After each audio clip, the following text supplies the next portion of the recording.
एक राजनीतिक नेता के नाम पे उसको स्पष्ट करने की जरूरत है। क्या कांग्रेस पार्टी ने उनको क्या कुछ नहीं दिया?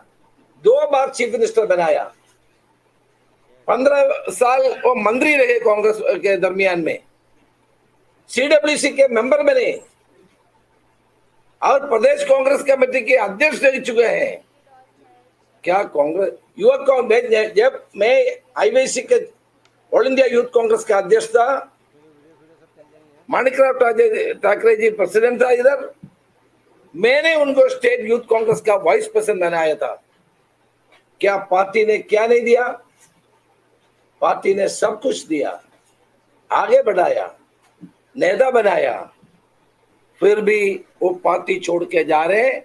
लेकिन मैं एक बात बताना चाहता हूं, ऐसे पार्टी छोड़ के जो लोग जा रहे हैं, लोग इसको एक्सेप्ट नहीं करेगा, महाराष्ट्र का जनता एक्सेप्ट नहीं करेगा। हम राजनीति में विचारधारा उनको लेके काम करने वाले लोग हैं। कांग्रेस जन को एक कांग्रेस जन भी नहीं जाएगा। दल बदल करना और आया राम गया राम होना राजनीति में कोई नहीं अच्छा समझते हैं। उनको बताना चाहिए क्या उनके ऊपर ईडी के दबाव है, उनके ऊपर क्या सीबीआई के दबाव है, उनके ऊपर क्या अत्याचार कांग्रेस पार्टी ने की है। 2 महीने के पहले सीडब्ल्यूसी के मेंबर बनाया। क्या कांग्रेस पार्टी ने क्या अन्याय किया है? आज तक अभी उनका प्रेस कॉन्फ्रेंस मैंने देखा, उसमें भी उन्होंने कुछ नहीं बताया। इसलिए सारे कार्यकर्ता, सारे नेता एकजुट होकर हम लोग काम करेंगे। महाराष्ट्र में कांग्रेस मजबूती के साथ आगे चलेगी, इससे कोई फर्क नहीं पड़ेगा। और जिसके ऊपर आरोप है, जिसके ऊपर घोटाला है, उन सारे लोगों को लेने के लिए दरवाजा बीजेपी खोल करके रखे हैं। अजित पवार के ऊपर 6,000 करोड़ का 70,000 की आरोप लगाया, दल बदल किया और साफ हो गया पूरा। क्या बीजेपी वॉशिंग मशीन है? क्या वॉशिंग मशीन हो गया? इस देश में जितना भी लोगों के ऊपर आरोप उन्होंने की है, सबको अपने पार्टी में ला रहे और उनका घोटाला खत्म हो जाता है। पिछले दिन प्रधानमंत्री ने लोकसभा और राज्यसभा में अशोक चव्हाण के ऊपर आरोप लगाया। आपने प्राइम मिनिस्टर का स्पीच देकर देखो, उनके ऊपर प्रधानमंत्री ने सदन के अंदर आरोप किया आदर्श घोटाले के ऊपर। व्हाइट पेपर में भी बोला, प्रधानमंत्री ने बताया, लेकिन वो दल बदल किया, पूरा अच्छा आदमी हो गया, घोटाला खत्म हो गया, उसका सब कुछ हो गया, साफ हो गया। इसलिए मैं पूछना चाहता हूं, क्या बीजेपी वॉशिंग मशीन है? नरेंद्र मोदी और अमित शाह से जो मिलते हैं उनका सारा पाप खत्म हो जाते हैं, घोटाला खत्म हो जाता है। देखिए, कांग्रेस पार्टी में लोग रहते हैं तो एक आदर्शों के लेकर, एक विश्वास के लेकर के, अपना नेता के ऊपर हमारा पूरा विश्वास के लेकर के हम लोग कांग्रेस में काम करते हैं। इसलिए आज हम सारे मीटिंग हुआ, सारे नए महाराष्ट्र के सीनियर नेताओं से हमारा बात हुआ। सारे लोग एक होके मजबूती के साथ आगे बढ़ेंगे। इनके इस्तीफा से कांग्रेस को कुछ नहीं होने वाले हैं और इनके इस्तीफा देने से कांग्रेस कमजोर नहीं होगा और मजबूत होगा। क्योंकि लोगों को पता चलेगा ऐसे लोग कैसे पार्टी छोड़ करके चलेंगे, रीजन क्या है ये तो बताना चाहिए। एक पार्टी में 48 ईयर्स जिस आदमी ने काम कर रहे हैं, पार्टी में बड़े बड़े पद पे रहे, सब कुछ हुआ, वो पार्टी क्यों छोड़ रहे हैं, उनको लोगों को बताने की जिम्मेदारी होता है ना। अभी हम लोग नांदेड़ के सारे मेयर सबके सारे हमारे कॉर्पोरेटर सब आए, उनको तो कि नहीं बताया हम क्यों गया है। इसलिए वो लोग सब इधर आने के लिए, इधर हम लोगों को मिलने के लिए इधर आए। इसलिए इससे कांग्रेस कमजोर नहीं होगा। वो लोग जानते हैं महा विकास आघाड़ी महाराष्ट्र में सबसे ज्यादा सीट लेने वाले हैं, और इधर प्रदेश में जब चुनाव होगा सब हमारा सरकार बनने वाले हैं। इसलिए बीजेपी ने कांग्रेस और महा विकास आघाड़ी को कमजोर करने के लिए ये सब नाटक कर रहे हैं। ये ड्रामा से कुछ होने वाले नहीं है। महाराष्ट्र का जनता को सब मालूम है, महाराष्ट्र का जनता महा विकास आघाड़ी के साथ रहेगा और आगे चलेगा। मैं आज शरद पवार जी से मिले, परसों उद्धव ठाकरे जी से मिले। हम सारे लोग मिलकर के काम करेंगे और दोनों नेता से हमने जो वार्तालाप चर्चा की है उसके मुताबिक आने वाले दिनों में हमारा सीट शेयरिंग पूरा करेगा और हमारा कार्यक्रम अपनाएगा। महा विकास आघाड़ी प्रदेश में एक आंधी के जैसे लोगों के बीच में जाने के लिए तैयार की है। आपने भी कहा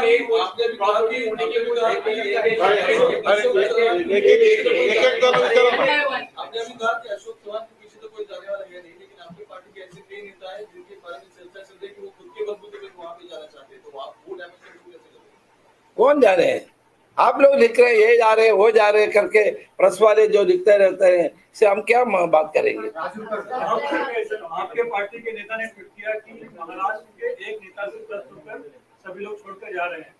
कोई नहीं छोड़ के जाएगा। जो स्वार्थ के लिए कोई जाता तो इससे कोई हमको कोई परवाह नहीं है। स्वार्थ के लिए या ईडी और सीबीआई के दबाव से कोई जाते तो जाने दो। ये पार्टी हमारे कार्यकर्ता होंगे, हजारों की लाखों की तादाद में कार्यकर्ता पार्टी में है, नेता है हमारे। कोई हम इसलिए मैंने बताया आदर्शों को लेकर के, हम विचारधारा को लेकर के इस पार्टी में काम कर रहे हैं।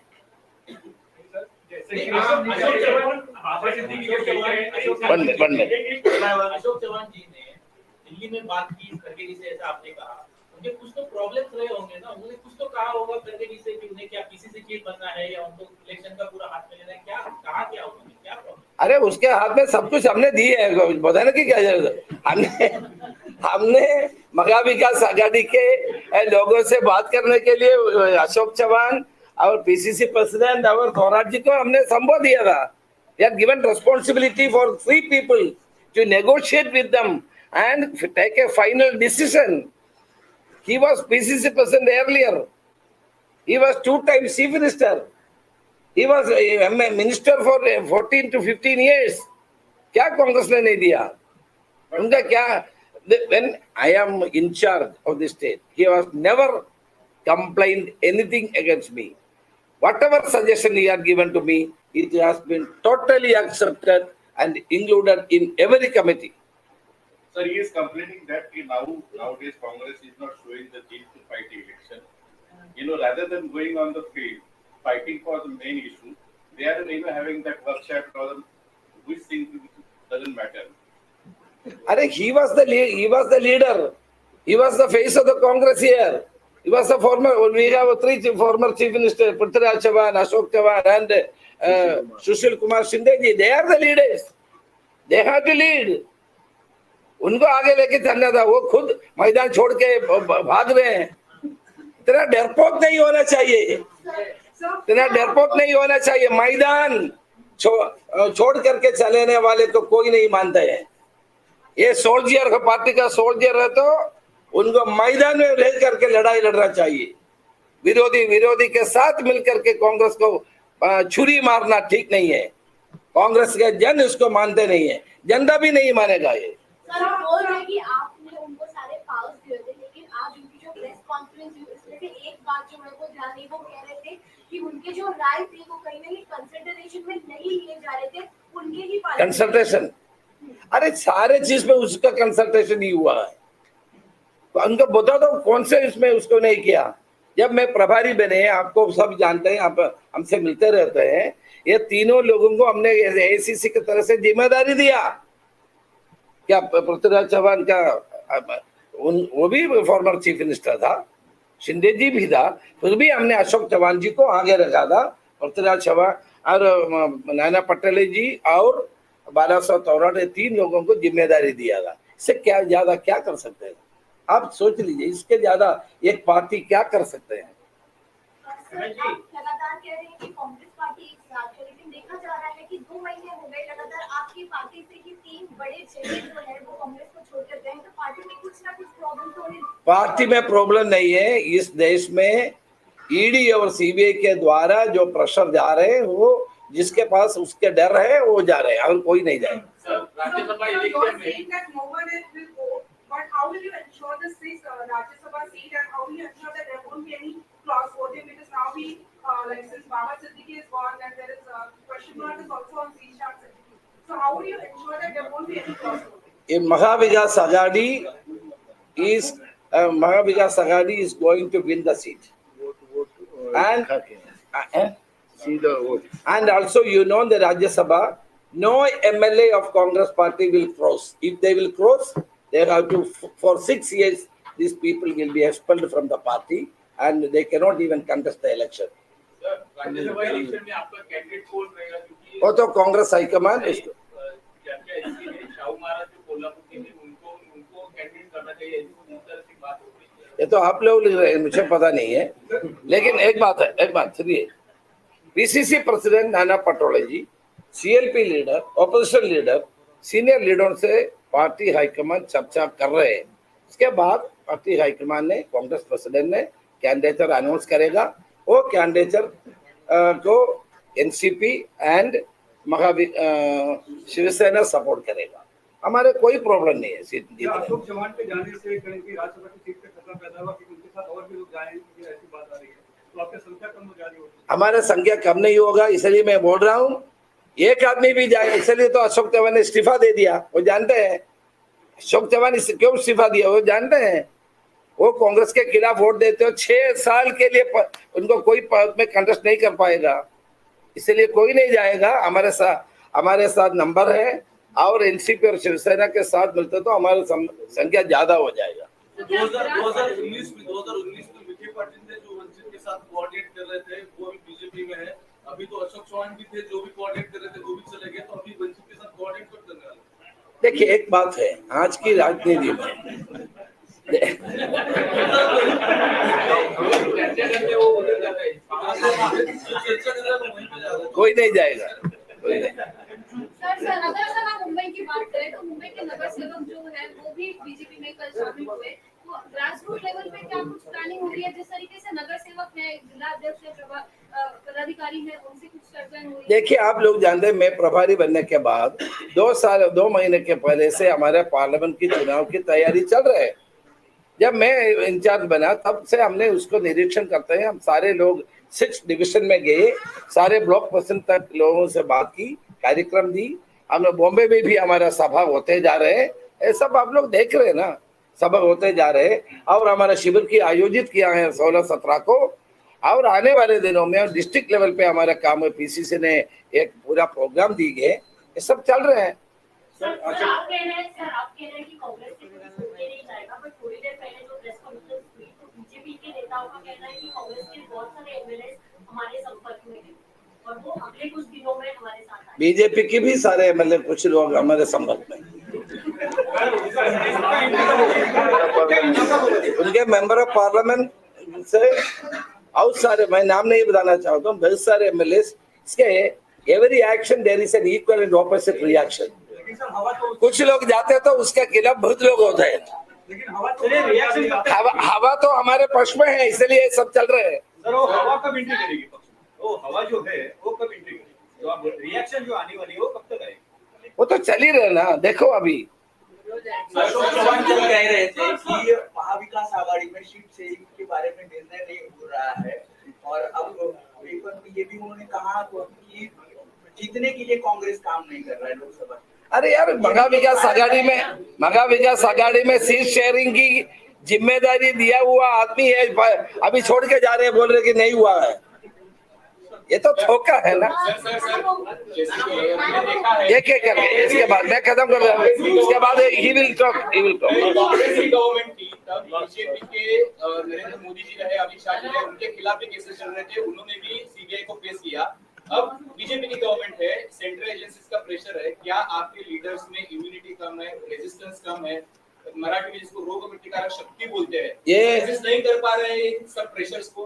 ये आप अशोक चौहानसी जी से पूछे, मेरे से नहीं नहीं, आपके लीडर छोड़ के जा रहे हैं, इसलिए सर हम पूछ रहे पूछे। हैं। छोड़ने वाले से पूछ लीजिए। सर पार्टी में बार बार डिसिप्लिन का जो है वो इशू का रहता है। संजय निरुपम के कमेंट, वो एक सीट पे लोकसभा की बार बार शिवसेना को ललकार रहे हैं कि सीट हमको नहीं मिली तो देख लिया जाएगा। तो इस तरह का क्या बिहेवियर आपको लगता है कांग्रेस में टॉलरेट करते हैं? देखिए, संजय निरुपम जी के मीटिंग में मैं भी गया था, उन्होंने बात भी किया था। मैंने उस पर स्पष्ट से हमारा नीति बता दिया। हमारे टिकट के शेयरिंग के बारे में फाइनल डिसीजन नहीं हुआ है, बात चल रहे हैं हमारे वंचित से भी चल रहे हैं, उनसे भी बाकी महाविकास आघाड़ी के जितना पार्टी है उनसे भी हमारा सीट के बारे में चर्चा हो रही है।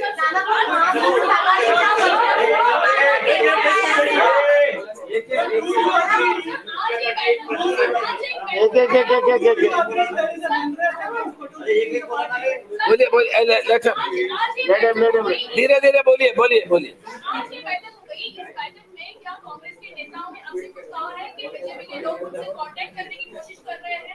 हम तो यही बोला कि बीजेपी का लोग बहुत सारे हमारे नेताओं से कांटेक्ट पे है, बताया नहीं। बीजेपी के बहुत सारे नेता और एमएलए हमारे नेता लोगों से कांटेक्ट पे है। मेरे हमारे मैंने बोल दिया ना, for every action there is an equal and opposite reaction.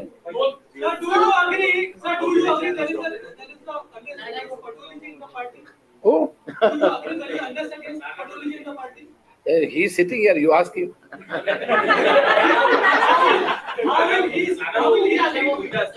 Ashok Chavan यांनी ज्यावेळेस प्रवेश केला त्यावेळेस सांगितलं जातं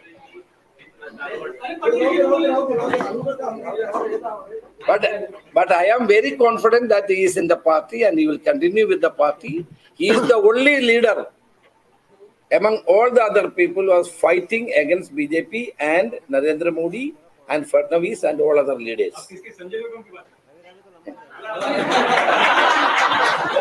Question was on him. नहीं तो आप लोग बोलेंगे कि ऐसा प्रश्न पूछा मैंने खामोश हो गया, ये नहीं हो रहा। मैं अशोकराव चौहान साहब का आज प्रेस सुन रहा था।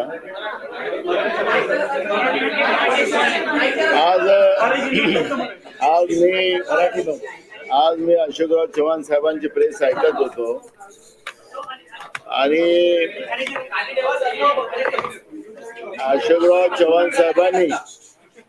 अशोकराव साहेबांनी ते काँग्रेस विसरू शकत नाही।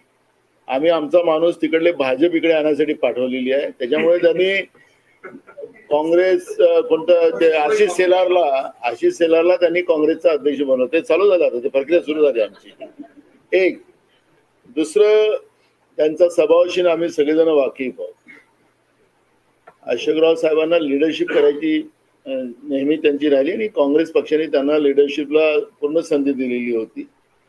अशोकराव साहेबांच्या बरोबरीचे त्यावेळेस लाईनमध्ये खूप लोक होते, पण त्यांना विशिष्ट दर्जा आणि विशिष्ट महत्त्व काँग्रेसने दिले। आमच्या सगळ्या सिनियर नेत्यांना सगळ्यांना माहिती आहे, म्हणून एकदा नाही तर दोनदा त्यांना राज्याचा मुख्यमंत्री केला।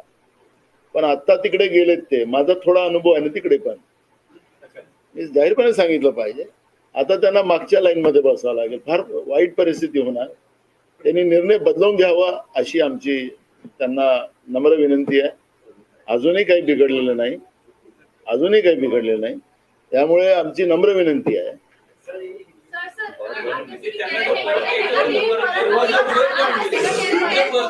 एक एक करके बोलिए। नाही आम्ही ऐका, अरे सुनो ना मी एकदम स्पष्ट सांगितलंय की त्यांना आमच्या पक्षामध्ये जी काही संधी होती, लिडरशिप होती, हे त्यांना अनेकदा वरिष्ठांनाही डावलून त्यांना राज्याचा मुख्यमंत्री करायचं होतं, तरी त्यांना मुख्यमंत्री केले। सगळे थोरात साहेब पण लाईन मध्ये होते त्यावेळेस मुख्यमंत्र्याच्या, हे खूप लोक होते, हे तर सगळ्यात सिनियर आमदार होते, पण तरी त्यांना एक आगळं वेगळं महत्व काँग्रेस पक्षाने दिलं, काँग्रेस हायकमांडने दिलं, सगळे त्यांना नेतृत्व काँग्रेस पक्षाने दिलं। त्यांना ते नेतृत्व करायची सवय आहे, आम्हाला त्यांचा स्वभाव माहिती आहे. सगळे आमच्या माणिकराव ठाकरे साहेब वगैरे हे सगळे ते आहेतच इथं. त्यांना तो स्वभाव आहे. त्या पक्षामध्ये त्यांना ती लिडरशिपची संधी मिळणार नाही. एका चांगल्या नेतृत्वाला या पद्धतीनं तिकडे जाऊन डम करायचं काम प्रभारी साहेबांनी त्याच्याबद्दल वेगळं काही भूमिका मांडली, पण मी त्यांना सांगतो की अजूनही काही बिघडलं नाही. फार त्रास आहे तिकडे, फार त्रास आहे. यामुळे मी त्यांना एवढंच आम्ही सांगू शकतो, अजूनही आम्ही सगळेजण स्वागत करायला तयार आहोत. What it your sir? नाही, आमच्याशी केली नाही, त्याच्यामुळे आम्हाला माहिती नाही.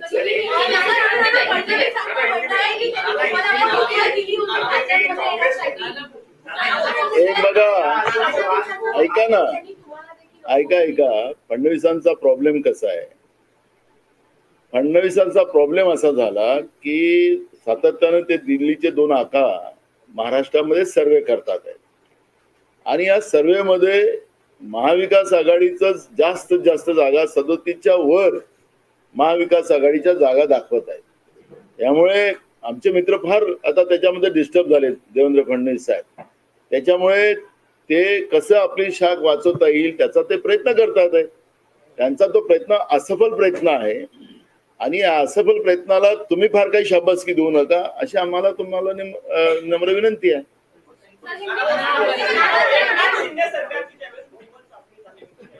Sir last question.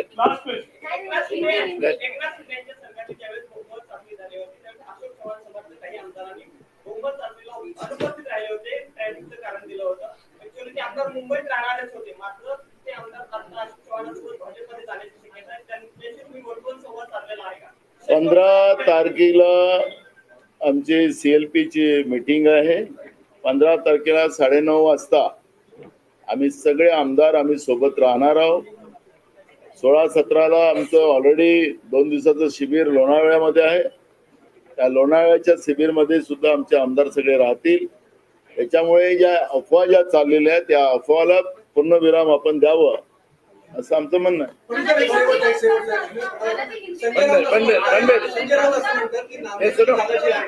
निश्चित करण्यासाठी अशोक चव्हाणांना भारतीय जनता पार्टीमध्ये घेतलेले गेले आहे. त्यामुळे नांदेड कोणाचा बालेकिल्ला राहिला नाही.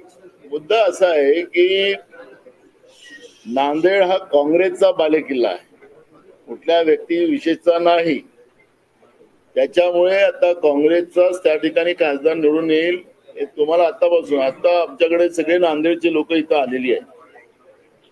त्यांनी सांगितलं आणि आम्ही घेतली की तुम्ही आम्हाला कॅन्डिडेट द्या. बरोबर, आता कॅन्डिडेट पण आमच्याकडे आहे, कॅन्डिडेटला कमी नाही आहे. आताच आमचे प्रभारी साहेबांनी सांगितलं की अनेक भाजपचे आणि अनेक आमदार आणि खासदार आमच्या संपर्कात आहेत. त्याच्यामुळे आता आम्हाला ह्या सगळ्या गोष्टीवर चर्चा नाही. आमच्या समोर आपण पाहिलं दिल्लीमध्ये काय चाललं. दिल्लीच्या सीमेवर शेतकऱ्यांवर लाठीचार्ज केला जातोय. ते दिल्लीत आले नाही पाहिजेत म्हणून त्याच्यासाठी खेडे काढले जातात आहेत, त्यांच्यावर खोटे गुन्हे दाखल केले जातात आहेत.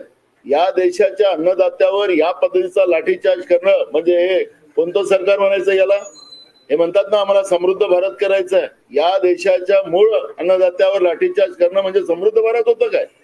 हा प्रश्न का सातत्याने आला पाहिजे नाही का? आणि या पद्धतीचं विकासासाठी गेले. कायचा विकास आहे? प्रभारी साहेबांनी सांगितलं विकास कोणता आहे त्यांचा, पण मूळ प्रश्न आहे की आज शेतकऱ्यांवर जो लाठीचार्ज दिल्लीच्या सीमेवर होत आहे, त्यांना धमकवलं जात आहे प्रशासन माध्यमातून की आम्ही तुम्हाला पाहून घेऊ. प्रशासन बोलतोय आणि या देशाच्या अन्नदात्यावर लाठीचार्ज केला जातो, त्यांचं रक्त वाहवलं जात आहे. मग हिंमत असेल तर प्रधानमंत्र्यांनी जावं ना शेतकऱ्यांच्या समोर, त्यांच्या प्रश्नाचं उत्तर द्यावं ना. एवढंच प्रधानमंत्र्यांचं नेतृत्वावर आम्ही विश्वास ठेवून जातोय. अहो हे शेतकऱ्याचेच पोरं आहेत. आज त्या शेतकऱ्यावर अन्याय होत असेल, लाठीचार्ज होत असेल, त्यांना दिल्लीत आले नाही म्हणजे खेडे काढले जात असतील, तर कुठली लोकशाही आहे? ही तानाशाही आहे. आणि म्हणून या तानाशाहीच्या विरोधातली आमची लढाई आहे. म्हणून आम्ही त्यांचे कोण येणार आहे काय आहे त्याच्यावर आम्हाला चर्चा करायची नाही आहे. जनतेचे प्रश्न आमच्यासाठी महत्वाचे आहेत, तरुणांचे प्रश्न, बेरोजगारांचे प्रश्न महत्वाचे आहेत.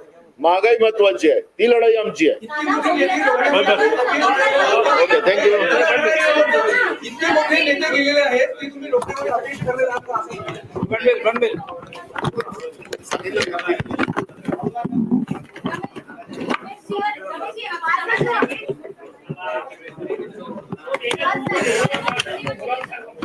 हिंदी में तो बोला ना. हाँ. अरे यार बोलने दो पहले यार, प्लीज प्लीज प्लीज.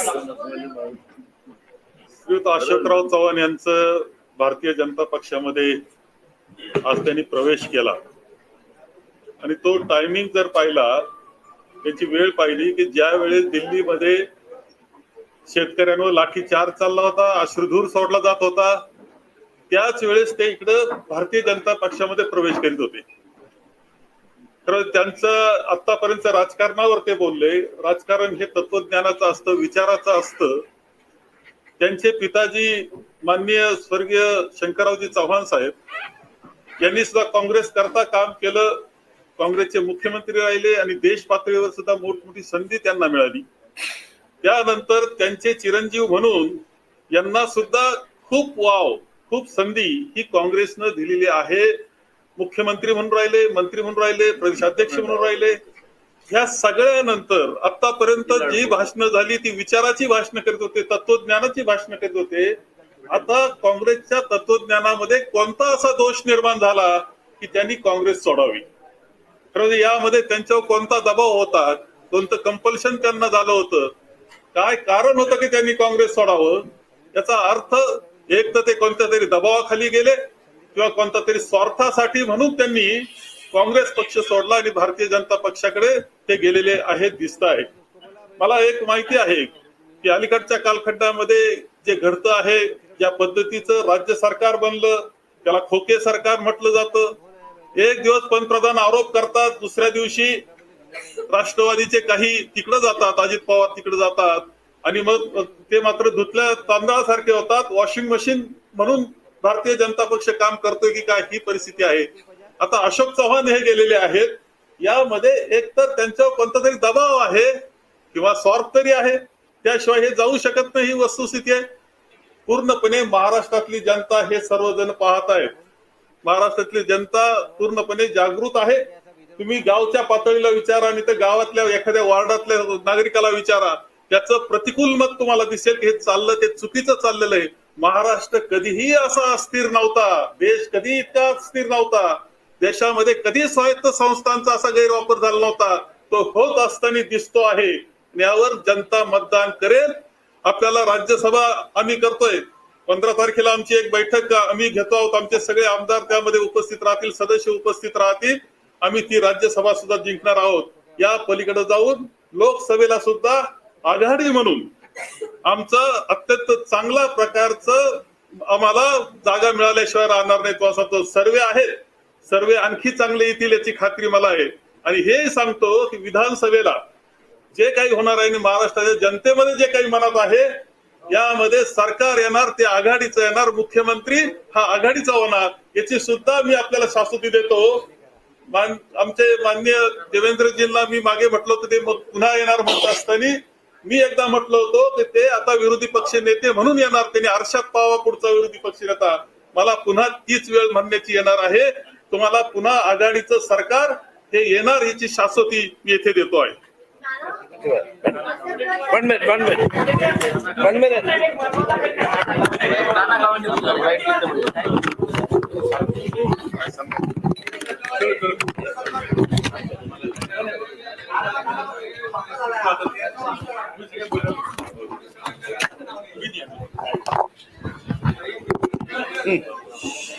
नाही, आता जी आपली सगळी चर्चा खर तर अशोकराव चव्हाण साहेब जे गेले त्यामुळं काही फार मोठा आभाळ कोसळल्यागत सगळी परिस्थिती निर्माण झाली. अहो, अशी लोक जातात म्हणजे काही पक्षाला जनतेचा काय विचार आहे लक्षात घेतलं पाहिजे. जनता ही कांग्रेस बरोबर आहे. मरामध्ये राम मंदिराचा विचार, मैं साहब को यही बताना चाहूंगा हिंदी में, साहब राम मंदिर से सब जनता साथ में नहीं जाती, या भूल कर रहे हो. राहिला विषय शेतकरी संकटात आहे, सोयाबीनला भाव नाही, कापसाला भाव नाही, आत्महत्येमध्ये महाराष्ट्र प्रगतीपथावर आहे. अशा वेळेस स्वतःच्या पायावर धोंडा मारून घेण्यासाठी घेतलेला हा निर्णय आहे. आणि यातून तुम्हाला परत सांगतो, जेवढे हे माणसं फोडायचे, नेते फोडायचं काम करतील, उद्या रस्त्यावर उतरून जनता यांची डोकेही फोडेल. इथपर्यंत लोकांमध्ये अनरेस्ट आहे आणि चीड आहे, राग आहे, आणि तो मतदान पेटीमधून उद्या दिसणार आहे. तुम्हाला सगळे ते तिकडे झालेत की चायना माल होणार आहे.